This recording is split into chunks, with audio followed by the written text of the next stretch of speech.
बिस्मिल्लाहिर्रहमानिर्रहीम। अस्सलाम वालेकुम रहमतुल्लाह। मैं हूं डॉक्टर अब्दुल बासित। क्या आप चाहते हैं कि आपकी ऐनक उतर जाए? ऐनक कितने भी वक्त से हो, पुरानी सी पुरानी ऐनक भी इंशाल्लाह इस नुस्खे के साथ उतर जाएगी। आसान सा नुस्खा है। किसी भी हर्बल स्टोर, किसी भी पल्सर स्टोर में ये चीजें आपको आसानी से मिल जाती है। नुस्खा नोट कर लीजिएगा। आपने लेना है सौंफ। सौंफ आपने लेना है 125 ग्राम। बादाम उसके साथ लेना है 125 ग्राम।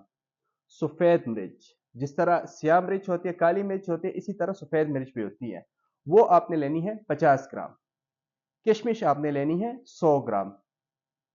उसके अलावा कशनीज आपने लेनी है 75 ग्राम। खसखस आपने लेनी है 100 ग्राम। और उस्तुखुदूस, गोले उस्तुखुदूस, लेकिन गोले उस्तुखुदूस में यह करें कि इसको जरा सफाई इसकी जरूरी है, क्योंकि इसमें अक्सर रेत होती है। तो गोले उस्तुखुदूस आपने लेनी है 100 ग्राम। जो दोस्त शुगर के मरीज है तो वो मिश्री का इस्तेमाल ना करें, और जो नहीं है तो वो मिश्री इसमें डाल लीजिएगा 125 ग्राम। तमाम अज्जा का सफूब बनाएं। फिर 2 चम्मच गाय का घी हो तो बहुत बेहतर रहेगा। 2 चम्मच गाय का घी लें और उसमें ये हल्की आंच पे भून लें। और 1 चाय का चम्मच सुबह, 1 चाय का चम्मच शाम। आपने खाली पेट नीम गर्म दूध के साथ लेना होता है।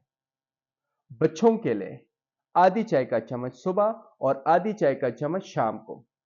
इंशाल्लाह ऐनक जितनी भी पुरानी हो, जिनकी नजर बहुत ज्यादा वीक हो चुकी है, इंशाल्लाह ग्रेजुअली उनकी ऐनक वो जो नंबर है वो भी कम होता जाएगा और ये ऐनक भी इंशाल्लाह आराम आराम से उतरेंगे। ये नुस्खा आप इस्तेमाल कर ले, कम अज कम 1 माह तक मुसलसल इस्तेमाल कर लीजिएगा। इंशाल्लाह जिनका नॉर्मल इशू है उसकी तो ऐनक उतर जाएगी, जिसका बहुत ज्यादा इशू है तो इंशाल्लाह ये ग्रेजुअली उनका ये मसला भी खत्म हो जाएगा। दुआ में याद रखिएगा।